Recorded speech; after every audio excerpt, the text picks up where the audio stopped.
풍족한 노후를 보내는 분들에게는 어떤 공통점이 있을까요? 저마다 다른 직업, 다른 삶을 살아왔으니까 별다른 공통점이 있을까라고 저도 예전엔 그렇게 생각을 했었습니다.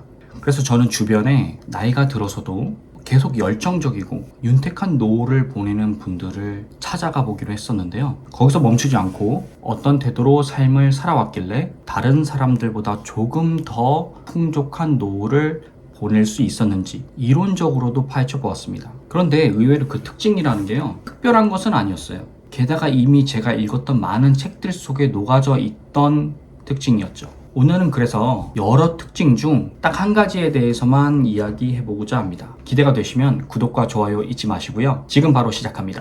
그럼 먼저 풍족한 노후를 보낸다는 것이 무슨 뜻인지부터 한번 알아보도록 할 텐데요. 당연한 말이겠지만 돈이 많은 분들이겠죠. 그런데 이걸 조금 더 구체적으로 한번 얘기를 해볼게요. 이런 노후가 풍족하신 분들의 공통점 중에 하나는 국민연금에 크게 기대지 않는다는 거였어요. 다른 말로 이분들한테 국민연금이라는 건 그냥 보너스 같은 개념인 거지 생활을 위해서 반드시 필요한 돈이라고 생각하지 않는다는 겁니다. 자산이 많아서 그럴 수도 있고요. 아니면 다른 개인연금 형태의 자산이 또 있거나 현금을 벌어다 주는 사업체를 가지고 계시거나 이런 이유들 때문에 개인연금에 크게 의존하지 않을 수 있다는 겁니다. 심지어 국민연금 수령이 점점 어려워질 것을 진작에 알고 계셨기 때문에 국민연금을 제외하고 다른 준비를 좀 더 철저히 해두신 결과이기도 했습니다. 국민연금만 보고 여기에 기대는 삶은 매우 위험하다고 판단을 하고 이를 해소하고자 다른 방안을 마련을 했더니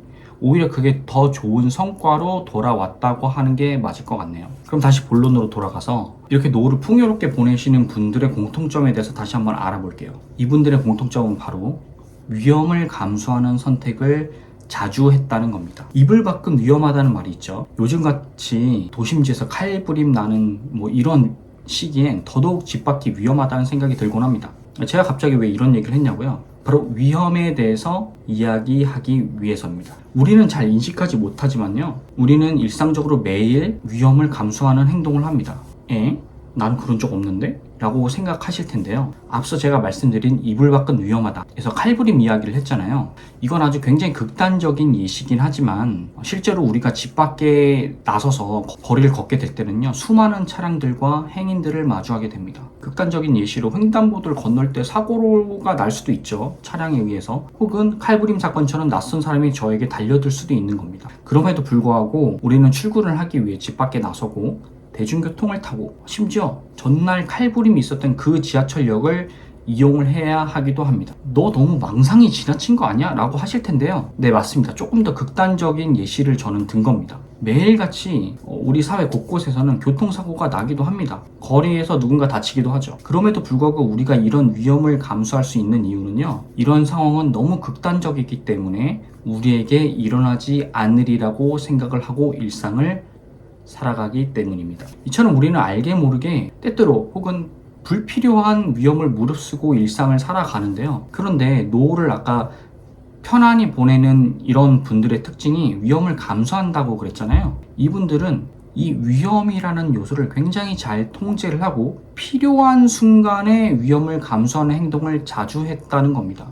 즉 리스크를 좋아했다고 말씀드릴 수 있죠. 그럼 이분들이 정의하고 있는 이 위험, 즉 리스크는 무엇일까요? 리스크는 행운의 도플갱어다 라는 말이 있습니다. 이 말이 무슨 말이냐면 리스크 안에는 진짜 위협과 기회가 공존한다는 뜻이에요. 즉 위험을 감수할 땐 그만한 이득이 있을 때 위험을 감수했다는 뜻입니다. 이게 무슨 말이냐면요, 저희 주변에서는 투자라고 얘기를 할 수 있겠죠. 앞서 말씀드렸듯이 국민연금 꼬박꼬박 납입만 해서는 노후가 불안할 것이라고 이분들은 직감을 하고 있었습니다. 만약 국민연금이 잘못됐을 경우 자신과 가족의 미래가 정말 위태로워질 수 있다는 것을 굉장히 빨리 알아차리셨던 거죠. 때문에 남들보다 젊을 때 더 많은 저축을 하셨고 본인에게 잘 맞는 투자가 무엇인지 알기 위해 굉장히 오랜 시간을 보내셨습니다. 또한 남들이 뭘 하든 무슨 말을 하든 이분들은 자존심을 줄이고 부를 늘리는 선택을 하셨어요. 예를 들어 이런 거죠. 지인들이 젊을 때 좋은 차 타고 멋진 곳으로 여행 갔을 때 이분들은 조금 더 작은 차를 타고 가까운 곳에서 가족들과 시간을 보내는 선택이요. 이렇게 차곡차곡 모은 돈을 자산을 사는데 투입을 하였습니다. 앞서 제가 리스크 얘기를 했잖아요. 물론 이분들도 이 자산을 사면서 손실이 날 수 있음을 충분히 예상하고 있었습니다. 그리고 이 손실이 날 수 있는 범위도 미리 계산을 하고 계셨어요. 그러니 이 손실이 실제로 현실화 되더라도 충분히 받아들이고 대응을 할 수 있었다는 겁니다. 이런 손실 가능성에도 불구하고 이들이 적극적으로 리스크를 떠안으면서 투자를 했던 이유는 무엇일까요? 바로 자산을 취득하지 않는 행동이 가장 위험한 행동이라고 판단을 했기 때문입니다. 우리가 처음부터 중요하고 어려운 선택을 통해서 위험을 감수할 수 있는 건 아닙니다. 매 순간순간 이런 판단을 훈련하지 않고서는 중요한 순간에 옳은 판단을 하기란 어렵죠. 그래서 우리는 일상생활에서 이런 훈련이 필요한 겁니다. 뭐 예를 들어 오늘 저녁 식사 메뉴를 고른다고 생각을 해보죠. 매일 먹던 메뉴와 좀 다르게 새로운 메뉴를 선택을 한번 해보는 겁니다. 안 먹어본 메뉴를 선택을 하는 거죠. 연습 삼아서요. 만약 맛이 잘못되더라도 뭐 한 끼 맛없게 먹으면 되는 거 그뿐이잖아요.